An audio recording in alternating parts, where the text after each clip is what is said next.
So today we're going to be reading chapter 12 in the Great Illustrated Classics version of The Jungle Book by Rudyard Kipling.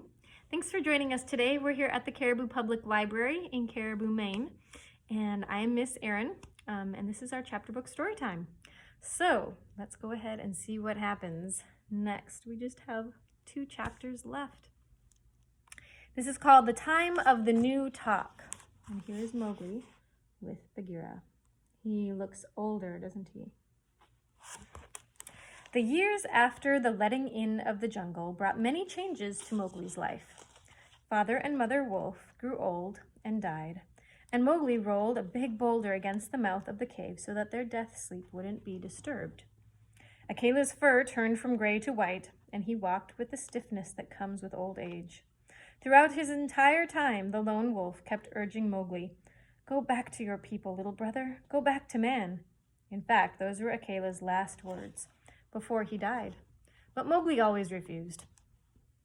It wasn't until 2 years after Akela's death, when Mowgli was 17, that his life was to change again. Mowgli was still as close as ever to Bagheera, and they spent most of their days together. One spring morning, they woke on a hillside above the Wanganja River. Mowgli sat with his elbows on his knees and looked out over the valley. A strange sense of unhappiness seemed to rise from his toes, travel to his stomach, and fill his chest.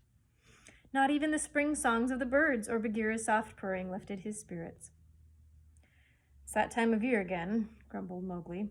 "The time when you and the other jungle people run off and leave me alone." "It's spring, the time of the new talk," said the panther gently. "There are new voices, new smells, new skins, new rains, new leaves, new flowers. Your jungle people go off and find new mates, but return to you with new joy. You've always loved the time of the new talk.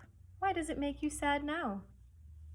"I don't know. I've eaten good food and I've drunk good water, but I've been short-tempered with everyone, even you. I feel hot and then grow cold, and then I don't know what I feel.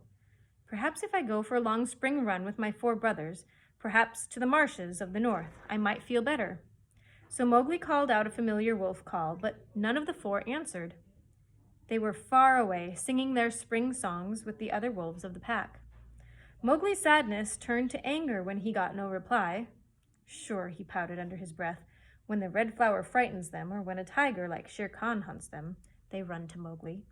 But now, because the time of the new talk is here, the jungle goes mad and no one remembers that I'm the master. Without a word to Bagheera, Mowgli jumped up and ran down the hill into the jungle. He continued running all that day, stopping only in the evening to eat. On and on he ran, flying over the land, swinging on vines through the trees and leaping from stone to stone over streams. Running had always made him feel good, and tonight was no different. By the time the moon was high in the sky, he had run 40 miles and was feeling better. Here he is, swinging in the treetops, running through the trees.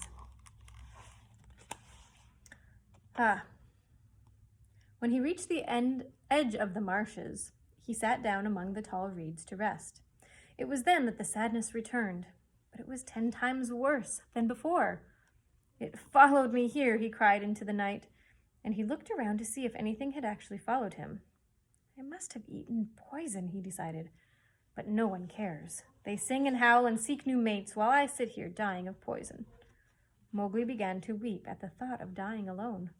He thought of Akela's death and remembered the old wolf's last words to him before he died. "Go back to man." "Go back to man!" shouted Mowgli, jumping up suddenly and frightening Misa, the wild buffalo, who'd been resting in the swamp. "I'm sorry if I woke you, Misa, but I'm new to this marsh. Tell me, is there a man village near here?" "Go north," roared the angry bull, "and don't come back to wake me again, even if you are the master of the jungle." Here he is. Looks like he had surprised that water buffalo.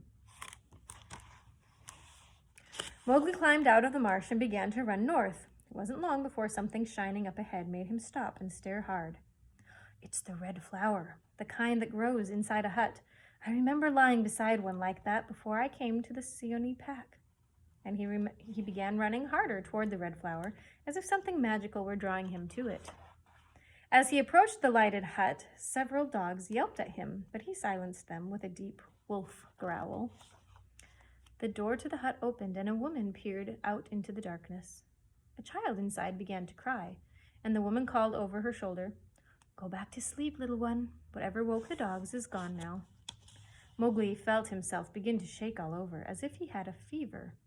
He knew that voice well, but he had to be certain, so he called out softly, "Mesua! Oh, Mesua?" Who's calling me?" came a shaky reply. "Have you forgotten my voice already? If it's really you, tell me the name I gave you." "Nathu, Nathu." "Come, my son, come to me." Mowgli stepped into the light and stared at the woman who had been so good to him. She was older, and her hair was gray, but her gentle voice hadn't changed, and her eyes still gazed at him with love. Mesua stared at the young man before her. He was no longer the boy that she remembered. Here she is standing in the doorway. No longer the boy that she remembered from the jungle village. He was strong and tall and wonderfully handsome. "My son, you've grown into the god of the jungle. We all owe our lives to you. But how did you find us?" "I didn't know you were here. I saw this light and I came toward it. Is this the place you called Kaniwara?" "Yes, my son. The English who rule here wanted to help us against those people in the village. But when we returned with their officials, the village was no longer there. My husband then found work in the fields here. But we don't need much now, we two." And she pointed to a child asleep on a cot. "And where is the man who dug up his money from your hut?" "He died a year ago." "And he?" asked Mowgli, pointing to the sleeping child. "My son. He was born 2 years ago." She picked up the baby, who smiled sleepily and reached out to touch the shiny knife hanging around Mowgli's neck. Mowgli gently took the baby's hand away as Mesua went on. "If you are truly Nathu, then this baby is your brother." Mowgli sat down and put his face in his hands. Strange feelings were running through him, making him feel a little dizzy. Here he is with his brother and his mother. "Oh, you poor boy," cried Mesua. "You've been running through the marshes and are soaked to the skin. You must have a fever. I'll make a fire now and fix you some warm milk." The warm milk felt good in Mowgli's stomach, but what felt even better was Mesua standing over him, patting his shoulder. "Has anyone ever told you that you're more beautiful than any other man?" he said, or she said. Mowgli looked up, bewildered. He had never heard words like this. But when Mesua laughed at his bewilderment, he laughed too. Soon the warm milk began relaxing Mowgli after his 40-mile run.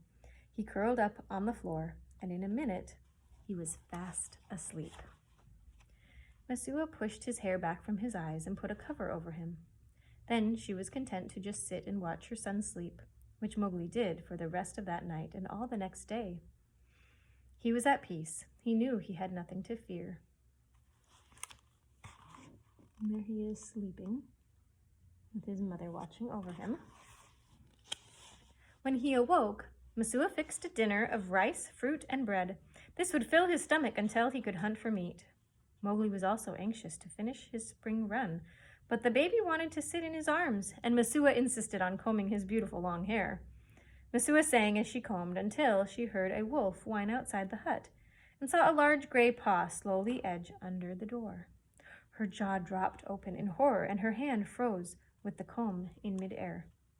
Mowgli didn't turn his head at the sound, but simply called out in jungle talk, "You can wait outside, Gray Brother. You didn't come when I called, so now you can wait."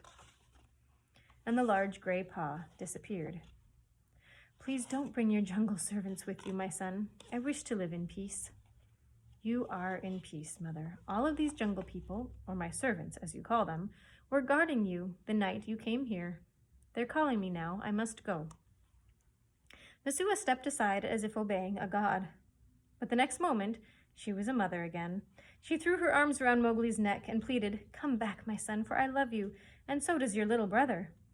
The child was crying now because the nice man with the shiny knife was going away. Mowgli suddenly felt his throat close up. Tears filled his eyes, and he said, I will come back, Mother. I promise. As he stepped outside the door, Mowgli called to Gray Brother. Come, run with me.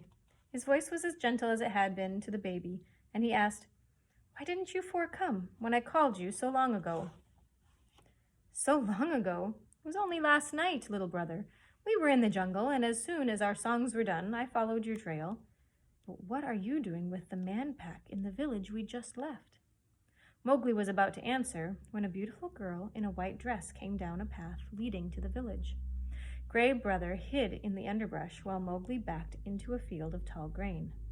The girl passed close enough for Mowgli to have touched her, but he stayed hidden, parting the tall stalks after she had passed and watching her in fascination until she was out of sight. Here's the girl that we're reading about.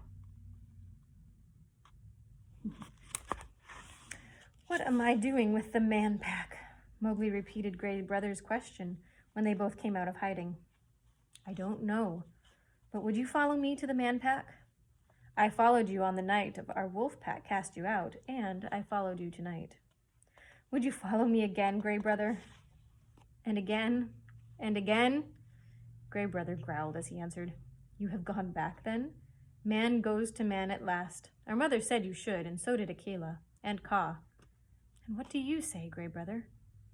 They cast you out once with stones. They sent Buldeo to kill you with bullets. They would have thrown you into the red flower. You yourself have said they are evil. You yourself had let in the jungle on them. And I ask you again, what do you say, Gray Brother?